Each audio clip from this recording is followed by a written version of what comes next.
जय श्री राम साथियों। आज हम लोग जानेंगे कि जो कुबेर भंडारी जिनको हम लोग कहते हैं वे कुबेर की अवधि पे कैसे पहुँचे, वे इतने धनवान कैसे हुए और वे शंकर जी के प्रिय यानी कि खास कैसे हुए, उनकी मैत्री किस प्रकार हुई। तो और उनके पूर्व जन्मों के जो उनके पुराने जन्म थे उनका क्या रहस्य है और आगे वाले जन्मों में उन्होंने ऐसा क्या कार्य किया कि वे कुबेर बने। तो अब हम लोग जानते हैं। ये कहानी है शिव महापुराण के रुद्र संहिता सृष्टि खंड की। तो इसमें अध्याय है अथ सप्तदशो अध्याय। इसमें क्या बताया गया है, यज्ञ दत्त के पुत्र गुणनिधि का चरित्र। जो यज्ञ दत्त थे ये एक ब्राह्मण थे, पूजा पाठ की क्रिया करते थे, और जो गुणनिधि थे वे उन ब्राह्मण के पुत्र थे। इसमें कहानी हम लोग जानते हैं। यहाँ पे होता है काम्पिल्य नगर में एक सोम यज्ञ। ये एक प्रकार का यज्ञ होता है, पूजा की विधि होती है। करने वाले कुल में यज्ञ विद्या विशारद यज्ञदत्त जो ब्राह्मण थे, यज्ञदत्त उनके नाम का एक दीक्षित ब्राह्मण था, मतलब उस नाम का एक दीक्षित ब्राह्मण था। ठीक है। वेद वेदांग का ज्ञाता प्रबुद्ध, यानी कि वे वेद वेदांग प्रबुद्ध और काफ़ी ज्ञानवान थे वेदांत में भी, और जो भी अनेक स्मृति थी। और उसके अलावा वे काफ़ी जो आस पड़ोस के राजा थे उनसे सम्मानित थे। उनका कह लीजिए आप कि वे काफ़ी जाने माने ब्राह्मण थे। और उसके बाद वे काफ़ी यशस्वी थे, वे काफ़ी अच्छा उनका नेचर था, ऐसा है। और उन जो ब्राह्मण थे, दीक्षित ब्राह्मण, तो उनका एक पुत्र था, उसका नाम था गुणनिधि। ठीक है। और उसका उपनयन संस्कार, जो एक हमारे 16 संस्कार होते हैं सनातन धर्म में, उसमें एक 16 संस्कार होता है जिसमें बच्चे को जनेऊ पहनाया जाता है, उसका जो बाल हैं उसको हटवा के उसको विद्या ग्रहण करने के लिए गुरुकुल वगैरह भेजा जाता है, या गुरुकुल नहीं भी जाता है तो उसका उपनयन संस्कार होता है जिसमें जनेऊ पहनाया जाता है, उसको शुद्धता रखनी होती है, विद्या अर्जित करनी होती है। जब उसका उपनयन संस्कार हो गया तो उसके बाद उसको विद्या सीखने के लिए भेजा गया।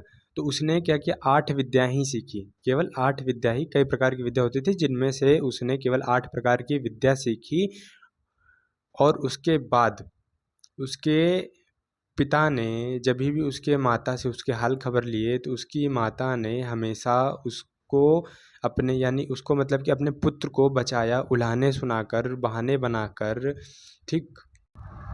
और जो यज्ञदत्त थे उनका पुत्र गुणनिधि वो धूर्त कार्यों में विलुप्त होता जा रहा था। धूर्त कार्य यानी कि वो जुआरियों के संग उठना बैठना और इत्यादि इत्यादि अनर्थ कार्य, अधर्मी कार्य और वैश्य आदि में प्रवृत्त होना।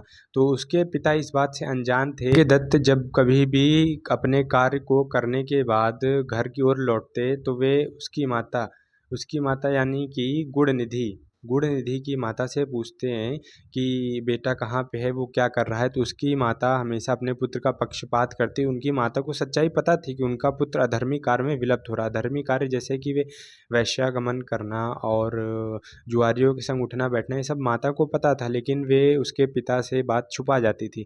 तो यज्ञदत्त इस खबर से अनजान था, उसको लगता था उसका पुत्र सही कार्यों में चल रहा है।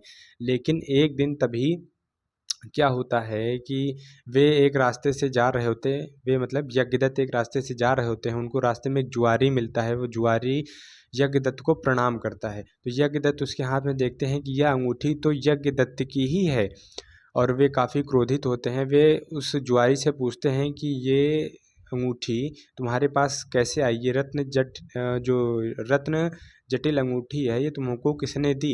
तो उसने कहा, यानी कि जुआरी ने कहा यज्ञदत्त से कि क्या आपको नहीं पता है, आपका पुत्र काफ़ी, वो तारीफ़ करता है, जो जुआरी होता है उनके पुत्र की तारीफ़ करता है। वो कहता है कि ऐसा जुआरी तो हमने कभी भी नहीं देखा है, वो जुआ खेलता है और सब कुछ ला के देता है, कभी हार नहीं मानता है। वो जब यज्ञदत्त अपने पुत्र के बारे में इतना सब कुछ जानते हैं तो वे काफ़ी क्रोधित होते हैं और वे घर की ओर शर से सर झुकाए घर की ओर भागते हैं। घर जाने पे उनको क्रोध बहुत आता है। वे उसकी माता से, यानी गुणनिधि की माता से सब पूछते हैं और उनको काफ़ी क्रोध में डांटते हैं, और वे कहते हैं कि ऐसा पुत्र ना होने से अच्छा है, ऐसा पुत्र होने से अच्छा है कि पुत्र ना हो, वो ज़्यादा बेहतर है।